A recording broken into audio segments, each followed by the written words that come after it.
Good evening, everyone. Welcome. My name is James Harding. I'm the editor and co-founder of Tortoise.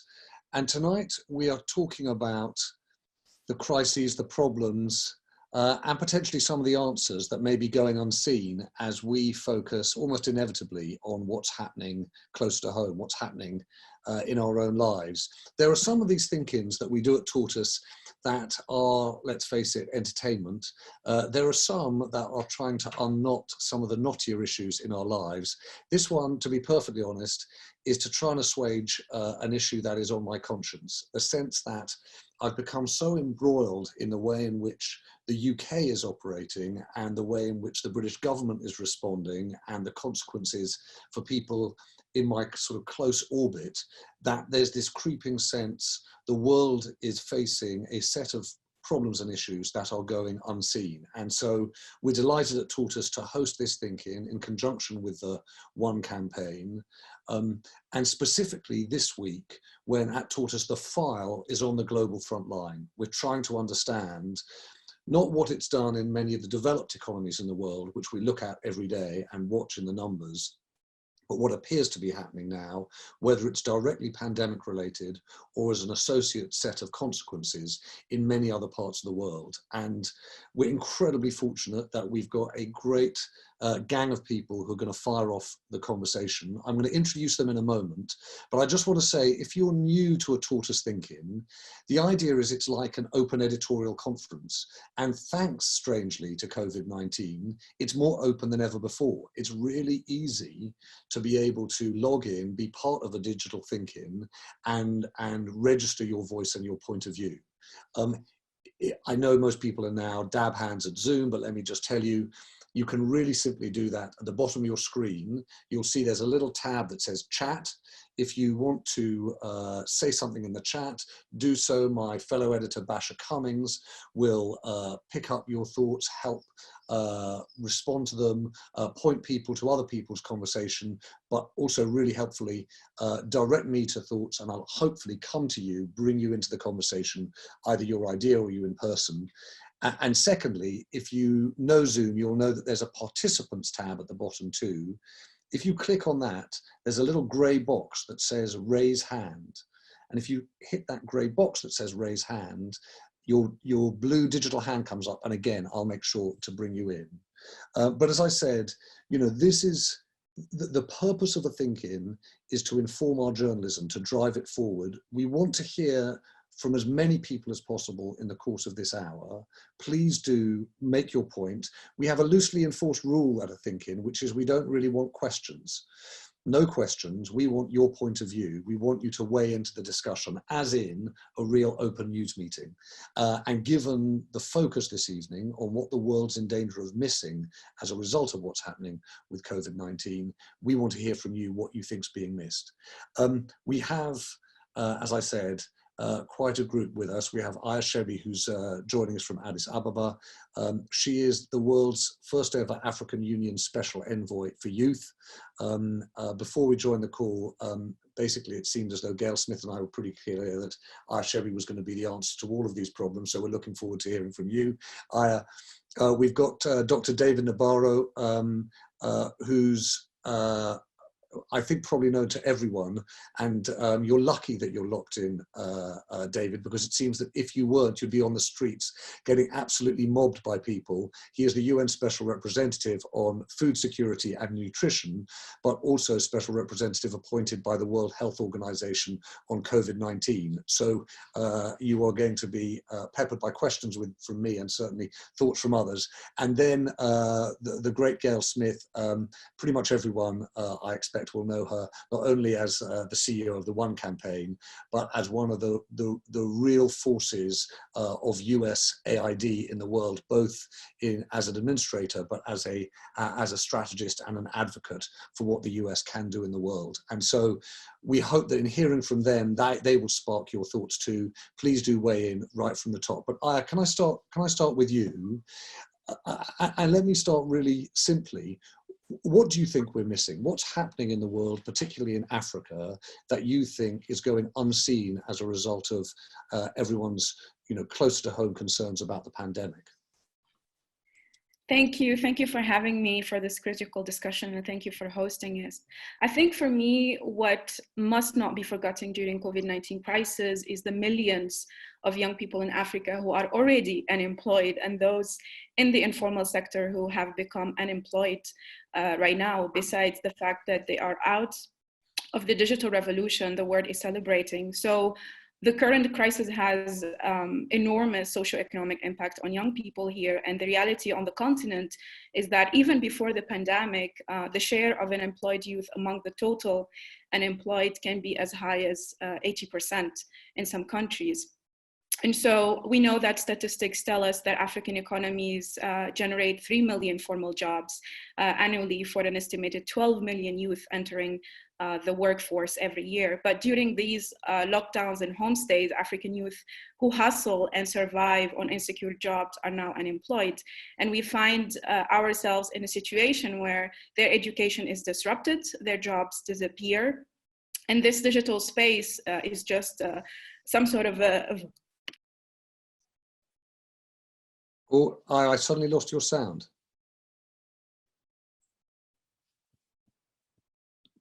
Sorry, I lost your sound. And just double check that we can hear from you. Can you hear me now? Yes, I can hear you now. Yes, sorry, go on. Yeah. Keep going. So I lost you literally just at that last moment where you were talking about the digital space, I'm assuming being closed off to most of those young people. Yeah, so I think that the digital space for us is still a luxury because 70% of Africa's population is offline. And there is really a need to align technology and social impact to provide jobs for youth who are, on the continent, the most youthful population in the world. We're talking about 65% under the age of 30 years old. And so we might not have the highest rates of infection and death by the virus in Africa, but young people in the street are saying, it's the same for me to die drowning in the Mediterranean or to join a violent extremist group or to die with the virus, because I do not anyway enjoy a basic right as a young person. I do not have livelihoods. I can just barely survive day in and day out. And we also know that now it's estimated that the continent needs about 100 billion US dollar to defend the healthcare system. Yeah. And to counter the economic shock caused by the disease.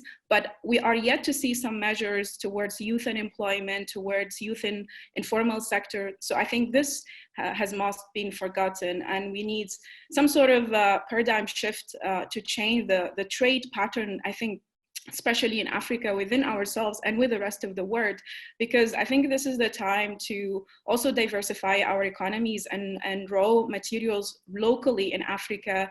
If the world wants to really support Africa, then they need to help produce things in Africa, test kits, protective gear, and not produce it elsewhere and then exported to us. So we have so far, for example, South Africa and Senegal producing locally test kits. And just 20 hours ago, Algeria announced that with the support of Canada, will be producing test kits in Algeria. And those are jobs created in Africa. So just to wrap up, I think we just need to support our economy. Sorry, I thought I'm muted. We just need to support our economies and create jobs by using this as an opportunity rather than a challenge for Africa and falling into recession. So in fact, I didn't want to wrap you up. Actually, I wanted to expand it really. Forgive me if you walk out of where you are now in Addis, what is the scene out on the streets there at the moment? Is it really locked down? What's the how are your sort of fellow citizens there handling? Yeah, there is a curfew, as many African countries have put different measures. There is no lockdown in Ethiopia. There is curfew, and there's a couple of other preventive measures when in supermarkets and in other places. Many people work from home, like the African Union. Most of African Union work from home, except Africa CDC and Social Affairs Department. But I think there are other countries who are putting more strict measures, like especially North Africa. And this week or last week, they started to cool a bit the measures of lockdowns, but they have, harder measures. And there have been more than 40 countries in Africa who have put travel restrictions, for example, so only cargoes move around. But the feeling, I think, in Addis Ababa is it's not so strict in terms of measures, but still there is a denial. There is two extreme feelings: either a denial that the virus exists, or fear to the extreme of panic. And the point you're making, which I probably haven't thought about nearly enough, is that if you're in the informal sector, not only does the lockdown put you out of work, but there's no mechanism for you to have any pay or government support reach you, right? So you're really on your own. Mm-hmm. Yeah, I think all the subsidies that are put in place right now are not favoring the informal sector, because approximately 60% of jobs in Africa are considered vulnerable. Right. And I see Mo Ibrahim on the call, and the Mo Ibrahim Index has extensively mentioned about the youth unemployment and the crisis of governance. I mean, it's not just a crisis of health, but crisis of governance, because we've been crying out for providing the conditions and the environment for young people to create jobs. And yet we find ourselves now in a pandemic where we have to deal with weak infrastructures already, besides the lockdowns and the measures. So, well, I'm going to come back to you, and just to reiterate, people who are new on a ThinkIn, it really is our aim to hear from as many people as possible. And Mo, if that is you, I'd love to hear from you how you think we can address, particularly what's being seen in Africa. I'm going to come back to you in a bit, Aya, but I really would like to come to Dr. Nabarro, David Nabarro, partly because I think for a lot of us, David, there is this real confusion about why the pandemic is hitting in some places more than others. I was really struck by the position that particularly the Bill and Melinda Gates Foundation were taking back in February about the risk of it spreading in Africa. And so far, that hasn't seemed to have materialized, and it's very unclear to me whether that's a question of time, i.e. this is just about to happen, mid-May is when we might see that happen, or whether we think there are demographic reasons or other reasons why it may not have the same impact in developing countries, particularly like Africa, as it has, like African countries, as it has in Europe and the US. So thanks very much indeed, James, and great to be here. First of all, it's a new virus. We've only known about it for 5 months, and so we're learning all the time. And when I say we, I mean people like myself who've been involved in outbreaks and pandemics for some years. But secondly, it's a coronavirus. They're not usual viruses. We don't know many coronaviruses. There are only about 7 known altogether. And we're a bit suspicious of them because they can deceive us in that often people think it's just a mild disease that is no more severe than flu. But then in some places, it seems to build up into explosive outbreaks that cause a high level of suffering and death. And it isn't just in advanced nations, so-called, that we're seeing that. For example, there's been really severe outbreaks and mortality in Ecuador, Peru, Algeria, and there are some in parts of India. But as you say, in much of sub-Saharan Africa, we're kind of just waiting and hoping that it won't be so serious. So why might it be different in some countries rather than others? First of all, the spread. I mean, it's a droplet-borne infection, and it doesn't wash over populations like influenza does. It starts with one person who's ill, and then fairly quickly it builds up to an outbreak, but they can all be traced back to the original ill person. So they're in spikes, and these spikes build up quickly, but they are very local. And now what about the impact? Well, it seems as though probably because of the different age structure of many developing populations, you don't get quite the same mortality pattern because for example, in Europe and the US, most of the people who are dying are older or are people with other illnesses. Just one other couple of other points. We still find ourselves wondering what are the illnesses that it's going to cause in different parts of the world. For example, in India, we're getting a number of reports of people with heart attacks that can be traced back to COVID, or strokes that can be traced back to COVID, whereas in Europe and the US, it causes more of a respiratory disease. The last point is that we are still, I think, going to see much more COVID appearing in different parts of Africa. That's simply because it has to have a person coming in and starting the outbreak for it to then build up. And travel is relatively limited out of urban areas. So it's pretty much an urban disease. It really, as once movement really restarts intensively, when the current movement restrictions stop, we expect it will spread. James, one or two of the questions you ask, if they're precise like that, I may not be able to answer them quite as precisely as you would like.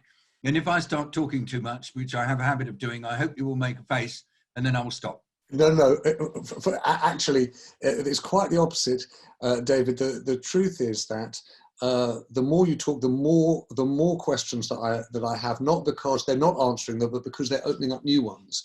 There are a number of people I'd like to bring in a minute before I come to Gayle, but can I, if it's all right, David, just follow up on a few things? Yeah, come. One of the things that I think is really confusing for sort of people like us who are not doctors is this idea that a disease, a virus, can have a very different impact. Yeah. Depending on who you are, your age, your gender, your geography, your ethnicity. Are there other viruses that behave in that way, or is this peculiar? But this is a special one. You see, the way the viruses work is that they come into the body and they take over cells, and then when they've taken over the cells, they reproduce. The virus reproduces an enormous amount and it destroys the cells. And the primary point of attack of this virus is the particular cells inside your respiratory epithelium, right at the top part, here where I am, in the middle, top part of your chest. And in some people, it seems that the degree of disease caused is much greater than other people. Now, part of that is because there are particular characteristics of people that make them more vulnerable. For example, diabetics, hypertensives, and it seems also that very obese people get it badly. But then there's this finding that men get it much worse than women. And also that people from certain ethnicities, particularly in the US and Europe, seem to get it worse as well. And that's non-Caucasians seem to be doing really badly. That's because when a virus affects a person, the disease is caused partly by the virus itself and partly by the way in which the individual responds to the virus. The immune reaction can actually make you ill. And so that's why we get such varied patterns. Combination of the virus having slightly different ways of attacking people depending on who they are, but also the capacity of the individual to respond. And if you get a super dramatic, massive immune response, that can actually make you ill as well.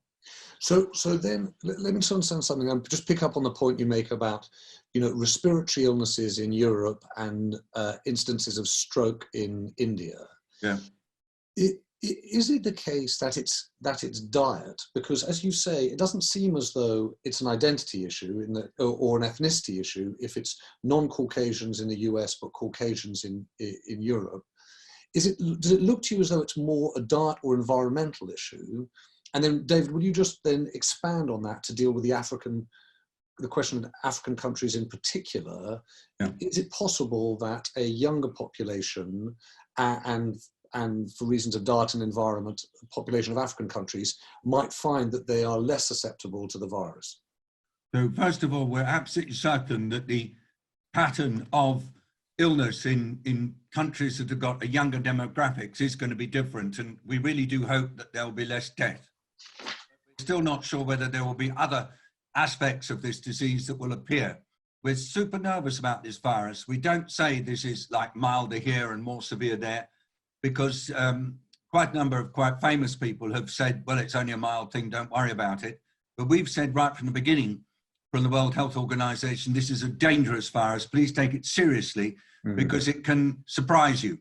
I think the reason why we're seeing in certain populations things like heart attacks and strokes as a result of the virus is partly because in the response to the virus, there is in certain people a tendency to develop blood clots, and those blood clots then go and cause trouble. So that's part of the host response that leads to it. But yes, we do think that nutrition, and we also think that perhaps having had other diseases, perhaps like tuberculosis or a BCG vaccine, will affect whether or not you respond in a sort of way that's okay for you or a way that's bad for you. And we're currently thinking, we still need the evidence, that people who are malnourished or people who've got immune deficiency are going to face particular problems as a result of this virus. We think that people who've had BCG immunization or tuberculosis may have less problems. All work to be done. Right. If we go lastly into countries that in Africa where we're seeing the virus, it's mostly in urban settings, and it's not exactly causing the same degree of mortality as it is in Europe and North America. And just right now, the main feeling about this is more it's due to demographic, just simply the age structure of the population. David, thank you. I'm going to, just before I come to Gayle, just bring in a couple of people, partly because I don't want to lose the thread that I kicked off with about youth unemployment and the young populations in Africa. And she mentioned that Mo was on the line. And if you're there, Mo, can I bring you in? Because I'd just be interested to hear, hello, how are you? Very nice to see you. Do you want to just specifically say what you think? I know you thought so much about the governance issues in Africa. If you were advising governments now, how would you approach it given the risks around youth unemployment, nutrition and food security, and also dealing with the pandemic? That's a difficult one, actually, because we're in the middle of it. I mean, we have been arguing for over 15 years about the importance of the really building resilience health systems in Africa, which lack investments. And governance is about delivery of public goods. Essential among these goods are the health. Now, suddenly we all realize that health probably is so important for us who are covered in our homes or rooms or whatever in a lockup.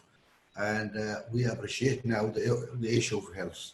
Every evening we go out to applaud the health workers, the same guys who don't pay them well, and we underfund them. So there's no point on crying now over spilled milk, but we need to make real commitment in understanding what are our priorities as a human race. And that's something we need to think carefully about it. And I draw a parallel here also with the issue of climate. Yeah. And we wait until we have a problem, severe problem, and then we become helpless in trying to deal with it. Same with pandemics. And we need to build resilience in our systems. And we need to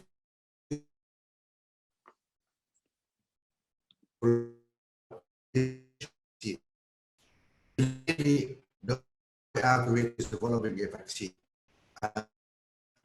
Governments are gonna, I mean, we don't understand much about the disease in the social context, and people talk about the second wave or the third wave. What will happen? Is it better to lock people up, or is it better to develop herd immunity? I'm not an expert. I don't know what is best, but this will be with us for some time, and we need to have the vaccine. But we need to think now about how that vaccine will be approved, manufactured, and distributed. Because it is time for us to think forward. We don't wait until it's a mess, and then we think, try to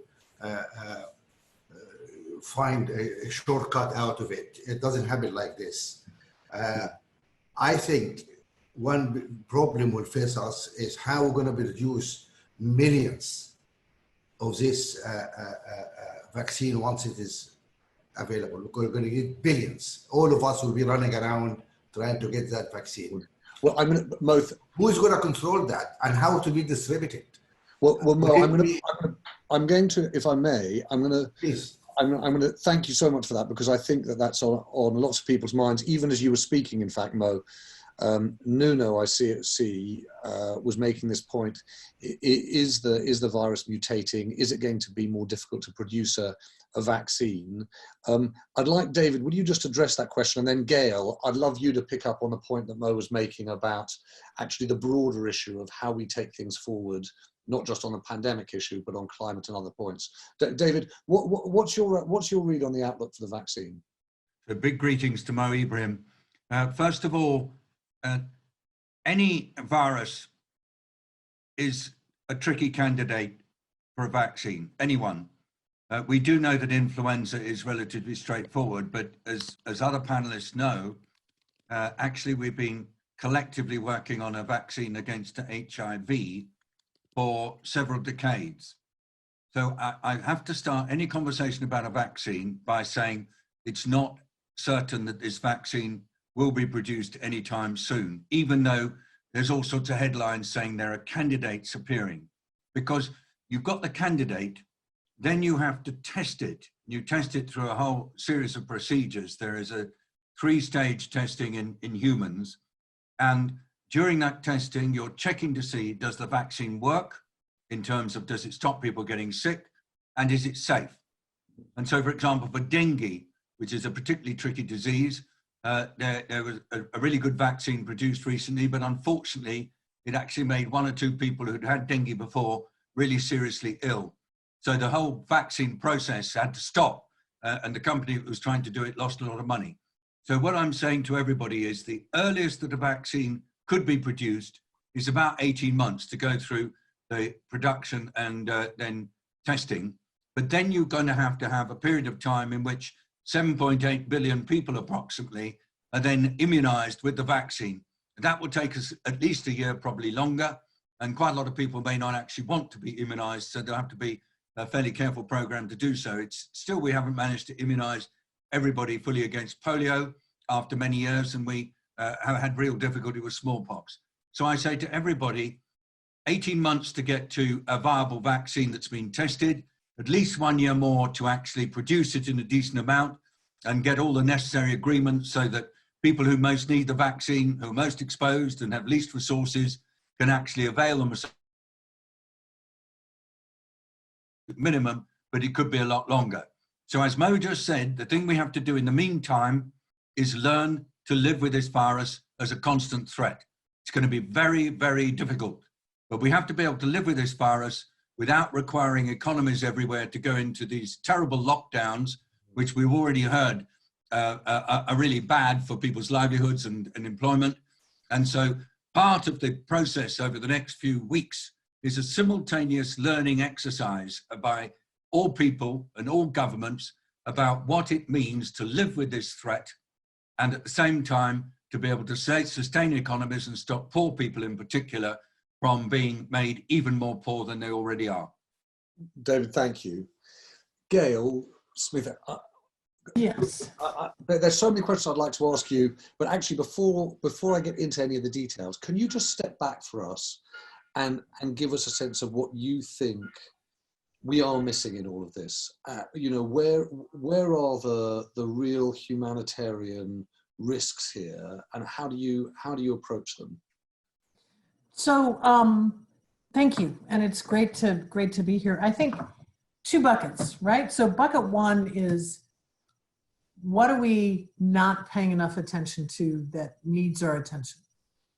I think that's that, understandably, because we're all living through it, there's a tendency to look at this pandemic in a very linear way. Right. The pandemic is driving the bus, and to miss the fact that it's layered and there's a cascading impact. So we have a health crisis. God, she's good. Of COVID-19. We've also got a health crisis because we are at risk of losing gains that have been made over many, many years, given the attention on COVID and the need for resources deployed in that direction. So for example, WHO just came out and said there could be as many as 500,000 additional deaths from HIV and AIDS because of the sort of singular focus. Just explain that, Gayle, because partly it's the focus on COVID, and partly it's the disruption of supplies. Oh, I see. All noticed everywhere in the world that we've got a lot of global supply chains, but they are broken and congested, as we've seen with things like PPE. So we're seeing the same thing on supply of ARVs, but we're also seeing it in food security. We're seeing disruptions in production, in distribution. We're seeing restricted policies being put in place, so prices are going up. So we're seeing cascading impacts there. And then at the economic level, you're talking about Africa, just like the rest of the world, this is a global economic crisis that demands that there be more liquidity in the market. Because you look at many firms are operating at well less than 70%, and over 50% aren't operating at all. You look at gradual weekly reductions in GDP. So we've got all these cascading levels of crisis. And I think one of the things we're missing is we've got to think about it in all of those layers. There's a ripple effect. We also got to think about it happening in real time. And there have been some great references by other speakers to learning. Mm-hmm. So this morning, for example, a report that just came out from the Economic Commission for Africa on the experience of lockdowns and what lessons can be drawn from that. And to David's point, how do you modify and sequence something that is a public health measure, but without exacerbating these other elements? But if I may, I also want to turn it on its head, James, and it gets to something that Mo raised. I think we know throughout history that cataclysmic events tend to create opportunities for either steps backward or real change. Mm-hmm. So if you look at all the rules the world wrote after World War II, or the world that defined the world we live in today, and I think some of them need some updating. So I think the other thing we're missing, all of us who are in our homes or constrained in various ways because of this pandemic, is at a time when we're seeing all sorts of fragility. We're seeing some global systems failures, and we're seeing the singular most dramatic lack of global leadership I have seen in my lifetime. The other piece of this is how do we organize and mobilize to say, frankly, we want to see change and we want to be better. And I'll use the example of vaccines. Mo rightly asks the question, how are we going to make sure everybody gets a vaccine? It's the right and fair thing to do to make sure everybody gets a vaccine. It's also the epidemiologically smart thing to do because we can't defeat this anywhere if we don't defeat it everywhere. Mm-hmm.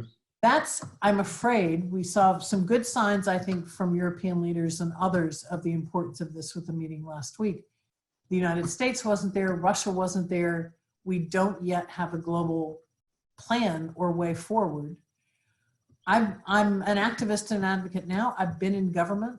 And when there is a big enough, loud enough demand for people, that there's an expectation that we see a plan for distribution of a vaccine and that the world have a plan into the future for managing things like global public goods like vaccines so that we're not in this place again.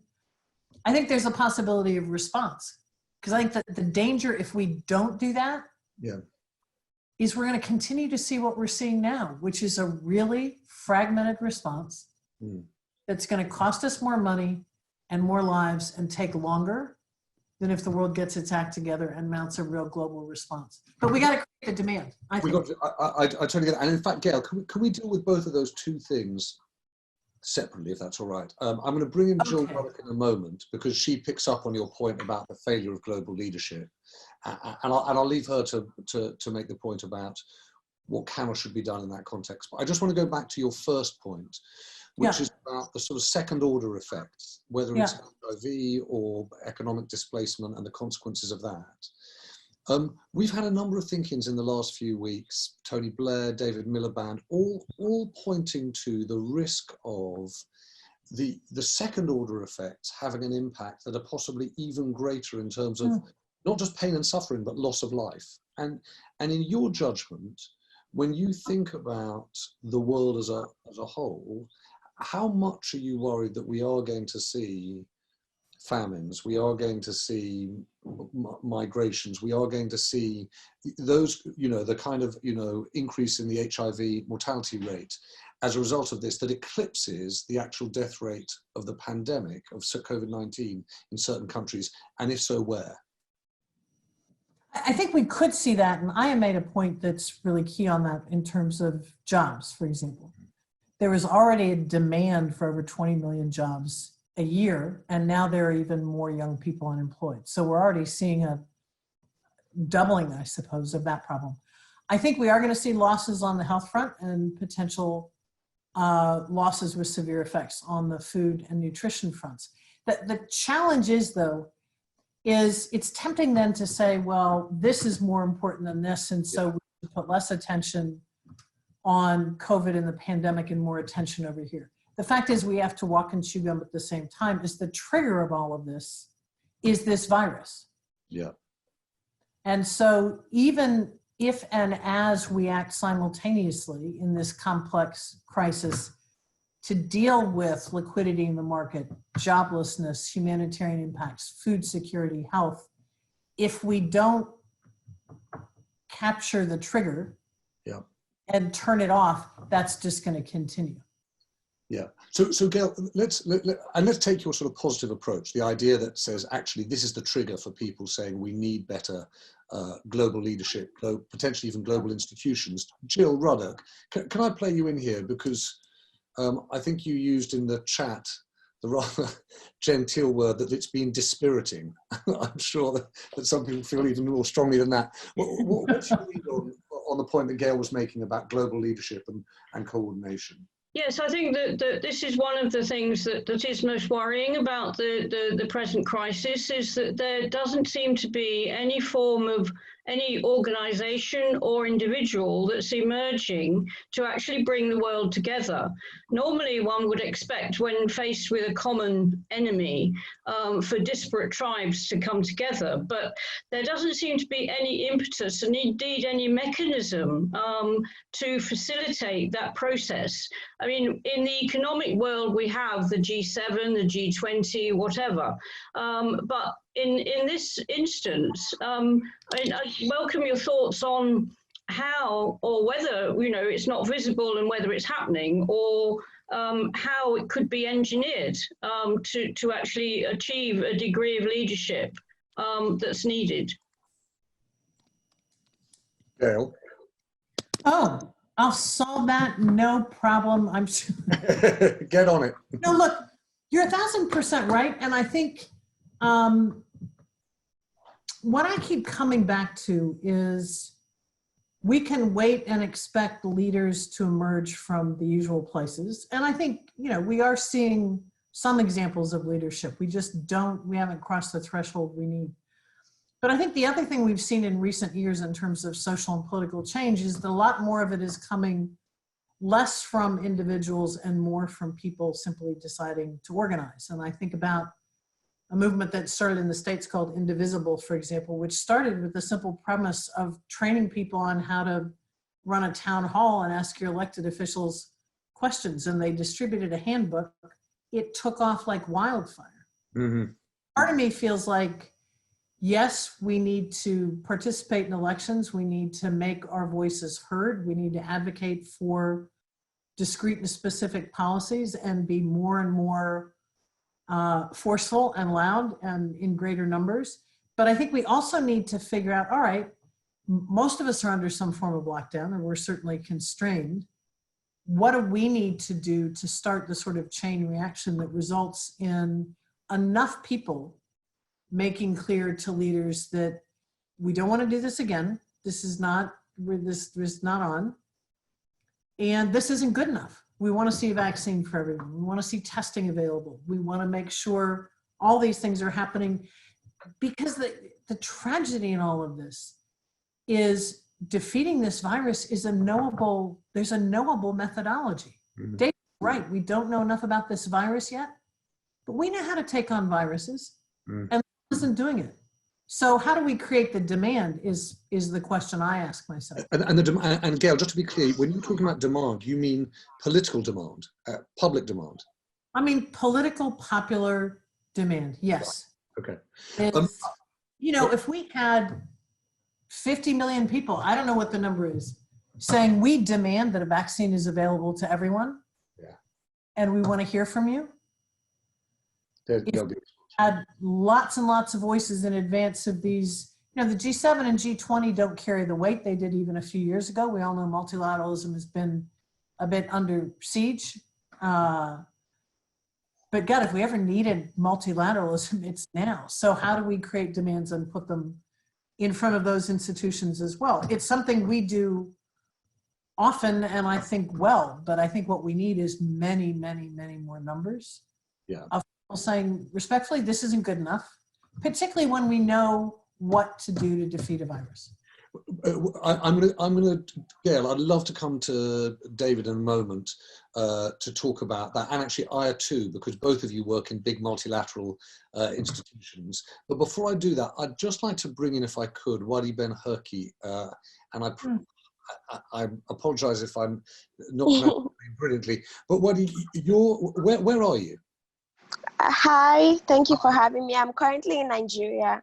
Okay, great. So Wadi, just tell us, in the same way that I asked Aya, what are you seeing in terms of the nature of the lockdown, and what are you worried about in terms of the knock-on effects that might have?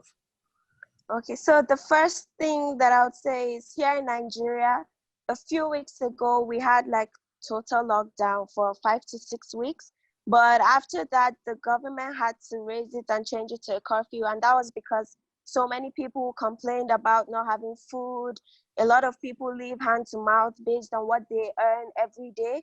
So telling them to stay at home was really difficult, because how do you expect them to survive? So it was very tough. But on the flip side, some other people did not want the lockdown simply because they just wanted freedom to move around. And that's the first fear I have, the fact that there is little to no enlightenment about the virus, especially in particular areas. I have worked with so many communities, and one thing that I know that has helped is the fact that when you collaborate with maybe their local chiefs or people there that are influential in their lives, they listen more. But when you tell them, oh, I read it in the news or BBC or CNN that there's this virus, there's every likelihood for them not to really believe. So the enlightenment is very limited, to be honest. I know it's very limited because, firstly, I would say language barrier. Many of them don't understand English, and there are channels, maybe on DSTV or other satellites, that there is Hausa, Igbo, Yoruba channels, but they don't talk about, this virus in their local dialect. So many people don't even believe. They'll tell you that it's a rich man's disease or it's for the white people, different things. And there's another side to it where, based on news, we hear so much about Africa. They say, oh, are we lab rats? So much is going on, and a lot of people, it's just obvious that education is very limited in this part of the world. And Wadi, forgive me for interrupting. So does that mean that your experience of it is that the lockdown has been, let's say uneven, not particularly? Yes. And does that make you more fearful, or are you actually relieved that, to Aya's point at the beginning, young people in informal economy jobs are getting on with their jobs? I'm very fearful, to be honest, because crime rates have actually increased because many people don't have jobs anymore. So they look for any way to survive. You hear that in communities, you see gangs just going in, robbing people. Some of them because they're actually armed robbers and that's what they do. But for many others, simply because they have no food to eat and they have no source of income. So crime rates have really increased as a result of, the pandemic. And it's very scary because so many people feel unsafe. And, many people are unaware about what's going on. And for the vaccine, a lot of us, we are so hopeful about it. But many people are saying they would not accept it. And that boils down back to the lack of enlightenment. So much, is going on. And there's a lot of, I would say, uncertainty and lack of clarity. So I would say I'm fearful about crime rates increasing and also unemployment. A lot of people were already unemployed, but as a result of this pandemic, so many more are. I know so many people, like personally, who have lost their jobs because of the coronavirus. Well, thank you. That was a really helpful to hear that. I want to come back to David and Aya, but I also see that Olivia Farrant and Ben Whitelaw have got their hands up, and I'd like to bring in Bobina and Amanda too in a moment. So David and Aya, can I just ask you to pick up on the point that Gayle made, right? When I introduced you both, I was quite, reverential. Here is Aya, she's the African Union's first special envoy for youth. Here's David, he works for the UN and for the WHO. But the truth is that the international, the multilateral institutions are getting a kicking at the moment. People wish they were doing more and being seen to do more. How worried are you about the global leadership gap that people are talking about, and how much higher do you think, and I'll come to you in a moment, David, do you think that organizations like the African Union can and should step up? Yeah, I actually wanted to come in to build on Gayle's point, but also I saw Luke's comment on the chat talking about intergenerational social contracts. And I'm usually called ageist here because I call out the club of old men during the AU summit. But you know, I think probably one of the answers of why we have a crisis of global leadership, because it's old men leadership. And I think for me, it's, you know, the average age of African leadership is 64 and the average age of the population is 20. And so as long as we do not have young people in leadership, we cannot transition to a new system.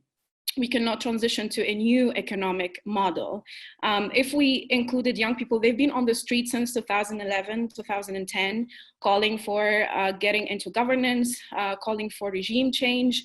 And now that, you know, we're in lockdown, we can go to the street to protest. They're not collaborating with governments because there is no trust between governments and young people. And we didn't spend time to build that trust. And so for me, if we included young people in leadership a decade ago, now we would have had digitalized institutions, at least, you know, while we're still struggling to get decision makers in one room online on a Zoom platform to have a meeting and have a conversation. So I think for me, one of the conversations that need to happen in this coming out of the crisis with transformation is to think about the most youngest population in the history of the world globally, but also the youngest population, which is Africa, how we're gonna transition to a co-leadership, basically to have generational co-leadership. In terms of multilateralism, I think many people, there was a narrative of like Africa, will Africa handle the crisis, and Africa in need of saving and foreign assistance, and everyone is predicting the worst for Africa. And I would say, as much as I critique a lot of African leaders and push and advocate and pressure, I'm very proud of African leadership. The African Union is the only intergovernmental institution so far that has a joint continental strategy. And we put that as early as February. We gathered about 30 health ministers who came up with the Africa Task Force and then went to the regional level, and Africa CDC is just doing tremendous work with very little resources. And we launched this week the testing, 1 million testing initiative to accelerate testing and tracing. But also at the youth level, we are the first intergovernmental institution to launch the African Youth Front on coronavirus, which is at the highest level of leadership to co-lead the solution with decision maker and reports directly to Africa Task Force. And so I think on Africa, I would say Africa has showing leadership, maybe unexpected from what the world has, be looking at what would Africa do and how would Africa handle it. But I think we need global leadership. I totally agree with the points raised that it is unacceptable to have world leaders diffuse misinformation themselves and fake news. That's like, how you are supposed to be a role model. But I think for me, the more we have more coordinated global response, the more we bring together different actors, the more we think of this as, I cannot be safe until all of us are safe, and not think of ourselves as tiny countries, I think the more we'll have more effective response, because everyone needs to be safe. If one person is affected by the virus, we cannot be able to beat it. I thank you very much. David, I'm going to come to you in a moment, but there are a slew of people who have things to say, and I want to make sure we get as many voices heard as possible. Bobina, are you there? I know that you made a point. Hello? Can we hear you? Yes. Hello? Oh no, will you just make sure you're unmuted? Let's see. Yes, are you there? Does that work better? Yes, that's it. We're just making this a bit louder. Yeah, speak up. Yeah, go for it. Can you hear me? Yes. Amazing. Yes, the main thing I'm very worried notice in my own country of the Netherlands, COVID and how it's affecting our country is all that we seem to talk about in the news and in politics, and especially with, you know, if in a best case scenario we have a vaccine and we can distribute that in 2.5 years, that's still 2.5 years where COVID will be our main focus. And I just wonder, can we make space in our politics as well as in kind of our in our global outlook to make sure we're still supporting development and we still support these countries that need our help in that way. Yeah, Bobina is a great point, and I think it keys into the point that, you know, Gayle made earlier about climate and the bigger agenda. I'm going to bring in, thank you for that. I'm going to bring in, if I may, Olivia Ferrant and Ben Whitelaw. I say that because that's what's on your computer. It could be Olivia, it could be Ben. I don't know who I'm getting. Hello. Yeah, it's both of us, which is why we put both our names. So hi everyone, so nice to be here with such a prominent panel. Really fascinating discussion so far. So Ben and I are in Freetown. Ben's a journalist and I'm a doctor working on the COVID response here. And I think it's a really interesting setting to work in here because they've had Ebola so recently that there has been a lot of experience with pandemic preparedness, epidemic preparedness, both from a healthcare point of view, a social point of view, and an economic point of view. And we have the data here, we have the evidence that more people died from numerous other causes than Ebola during Ebola. So we lost 3,500 people here approximately, but many more died from other things. And that point was proven afterwards. So actually, you know, we're early on in our epidemic now. We've got 330 cases. We're expecting to see the surge in the next few weeks.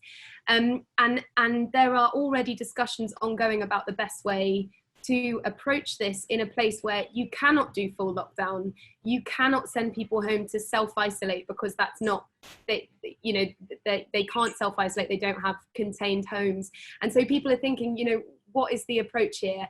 And what the focus should be on maintaining jobs, maintaining the economy, maintaining the mortality rates from HIV, TB and malaria. So these conversations are being had, and they're being had in places like this, you know, where they've got experience of that devastation. So I just wanted to bring in our 2 cents there. And Olivia, just so and Ben, hi, very nice to see you. Olivia, are you saying that actually the right response in Freetown is not to go for the same kind of lockdown? Definitely, they thought about it. There were discussions at national level of a full lockdown in order to break transmission early on, but it's just not feasible here. You have to, your response to an infectious disease has to be based on your setting. You know, they did good things here. They shut down borders. They had quarantine procedures in place much earlier than the UK did or other places, but full lockdown would have been disastrous. And so the way to address this you need to look at the overall picture. As everyone has already said, if you have a unilateral vertical approach to this, it will be much more damaging. The only thing I would just add as well is that one thing that wasn't the case during Ebola is that there wasn't a lockdown in terms of internal travel. So if in Western urban, as it's called, in the area that Freetown sits on the coast of the Atlantic, you can't move outside to the rest of the country. And that was the case during Ebola. So from the people that I've been speaking to for some stories that I've begun to write, they are saying that it's harder, it's more affecting for them than during Ebola. And obviously when we were in the UK, we saw from the reporting that was here of the difficulties that people faced and of the deaths and the devastation. My worry is that is an underreported story from a media perspective. Okay. Ben, thank you. I think this whole thing is massively underreported. I think that's one of the reasons we're trying to do this and trying to think about how we do it. And if people want to pitch in, my colleague here, Basha Cummings, is editing this whole file on the global front line. Like all of our Tortoise files, they're work in progress. So please, if you want to participate in it, you know, do drop me a note or Basha. I'm going to do one final thing. I'm just going to bring in Amanda Harding, who made a point. You may think this is a coincidence that she's also a Harding. It's not. She's my beloved cousin. Hey, Moo. Hello, good to be with you all, and a great collection of people this evening from where I'm in Paris. For me, I'm really interested in taking that global approach, but everybody has spoken to the point that this is really about the overall system and how this virus has just brought out, put into the headlines that we're looking at a system which is incredibly fragile that we live in today through our own human activity. And that to actually create greater resilience, and Mo spoke to this much more articulately than I probably can, we need to really think about looking at changing our system at every level. So clearly in Sierra Leone, we're looking at a very different context, and we're looking in France, or that we're looking at India, or that we're looking in New Zealand. And at every point, we need to think about what that system means in terms of our own governance, in terms of our food and agricultural systems, our trade. And I think particularly when we think about it from that sort of citizen's voice, and we've heard a lot about the youth voice, how those voices need to be given much greater space to actually be able to call on the sort of action that we need to change the systems overall. But I'm actually very optimistic about that this is possible. I am a sort of a real stubborn optimist on this front, that we've seen what is possible in terms of how we can change, and that the calls to action for more progressive government and progressive business seems to have happened over the last few weeks that was unthinkable maybe 2 months ago. So I sort of leave that with a sort of more of the sort of the stubborn optimist perspective on how we can move forward and see how the connected systems are possible to shift. And that COVID has actually just brought that to the light. It's what we've already known. Amanda, thanks so much. I love stubborn optimism, both stubbornness and optimism. In that spirit, I'm going to come finally just back to David and Gayle. David, there's a whole other, I suppose, thinking that we should probably do about the international institutions. Can you and Gayle, as we wrap up, give us your view on what's needed this summer in terms of global leadership, what you would like to see happen next in terms of global coordination and leadership? Thanks very much. I presume time is super tight now, so I'm going to have to be... A minute and a half, yeah. So, okay, so the multilateral system, the UN, the World Health Organization, works within the rules set by the member states, 194 of them, but there are a few member states that are dominant. When we were dealing with Ebola, we had an extraordinary situation where the main leaders basically worked together and created a situation where they supported the UN, and then the UN then backed the countries in West Africa, and it was possible to support them. The leaders of the West African countries did the work on Ebola, but the rest of the world backed them. We just have a complete fracture in global leadership right now, to the point where a UN Security Council resolution on COVID was not approved because the World Health Organization was mentioned in the resolution. The rest of the people of the world actually should be going completely crazy with anger. There should be a petition of 500 million people to the world leaders saying, what on earth are you doing? What on earth are you playing at? We have the biggest crisis of all time in many of our livelihoods, and you're squabbling. You're squabbling over whether the World Health Organization should be killed or kept alive, when the world needs the World Health Organization more than ever, because it's the only organization that pulls the stuff together. It's the only organization that's supporting countries with PPE. Together with the World Food Programme and UNICEF, it's running the only airline that's bringing supplies into Africa, bringing tests in. We're dealing with the market failures. For heaven's sake, what are you doing? And this should be an absolute clamor from every single human being, because businesses want this leadership, civil society wants this leadership, science wants this leadership, and of course the poor countries who are being terribly affected by this want this leadership. But because of certain processes that I won't mention, the leadership is being broken, kicked in the teeth, staff are being made to feel completely useless, when actually they've worked precisely within the rules that the same member states created in something called the International Health Regulations 2005, which says you cannot go and inspect a country and demand it to tell you what it's been doing. You have to rely on the country to produce its own information. The world should be in revolt about the fact that the leadership by the multilateral system is being damaged by a small number of nations for domestic reasons. Now, Gayle's absolutely right. You can contain this virus. Lockdowns are not being recommended by the World Health Organization or the UN. What we're saying instead is get it organized so that you've got proper public health in your communities, so that you can detect people with the disease and help them to stay out of harm's way, and then you can deal with outbreaks as they build up. But don't muck around, do it quickly. There's one country in the world that waited 5 weeks before it took this disease seriously and is now deciding that it's not going to take it seriously anymore. That is now the world's virus factory. And we really got to start paying attention to the fact that actually poorer countries don't need to do deep lockdowns. They just need to organize their public health. WHO will support them to do it. WHO needs the money, and the IMF needs to give poor countries the money so that they're not going to go bankrupt. The maths are clear, the need is clear, and I'm afraid that with the current load of global leaders at the moment, whilst about 185 want the United Nations and WHO to lead, certain others don't, but it's not for any other reason than domestic politics. People should be going absolutely crazy about this. David, thank you very much. Just so you know, I've never been on a digital call where you've almost heard people cheering, and you just heard that as you said those things, and you may well have just started that petition. Gayle, I'm going to give you the last word. I know we've run over, but it was worth it. No, and hard to follow my friend David, but I've known him for a long time, and he's been a fighter for people in multilateralism for forever. And look, David's right. If we don't fight for it, and if we don't mobilize and organize and speak back to what we're seeing, which is, I think, the failure of global leadership, it's going to take a long time. We're going to be in this situation for much longer at much greater cost. And I think the important thing is to have a focus. So what I would say, you said, James, what would I like to see by this summer? Mm-hmm.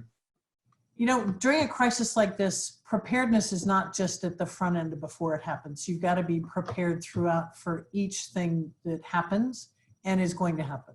So we need to get prepared for a vaccine, and we need to make absolutely unequivocally clear to leaders everywhere that people all over the world demand, in the same spirit that David spoke, that that be available to everyone everywhere.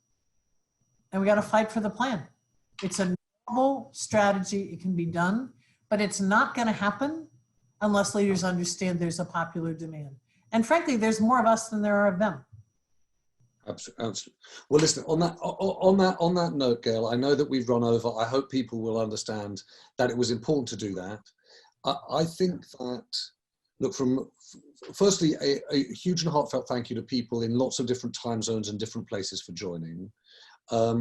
A specific thank you to you, Gayle, and to the team at the ONE campaign for helping pull this together. A massive thank you to you, Dr. Nabarro, David Nabarro, not just for your insight, but for that determination. I think that is incredibly powerful for everyone. And to you, Achebi, too, for just for an insight and a realism and a candor about what needs to be done. And I think the needs to be done bit is a thing that we'll take away. You know, at the end of a ThinkIn, we almost always come away with a conclusion of observations. It feels to me as though we need to have a conclusion of actions. If it is the case that, you know, as you said, David, that this is a 5-month-old virus, that there's 2.5 years, you know, if things go well, to mass distribution of a vaccine, we're at the very, very early stages of this. And you're right, a world where there's not a G7, not a G20, but a G0, a lack of global leadership, is a massive problem, and we should be doing something about it. So, you know, when this call's over, you know, we in the Tortoise team will at least take away the question of precisely that petition. What should we do? And I do think there's a real question too about how you would pull together something in the summer that is some kind of global leadership forum. And although we, actually, I was going to say, although we're very, very good at keeping time, those people who know me know that I'm hopeless at keeping time. And if you've got your hand up, David, say what you want to say. 2 things. 1, of course, we need the vaccine for everybody. But 2, we really need all countries to have a common plan for how to hold this virus at bay without damaging billions of people's livelihoods, possibly irreparably. It can be done. We've seen countries that have shown it can be done. You don't need the lockdown. You need well-organized, community-based public health services that are properly supported. We know what needs to be done.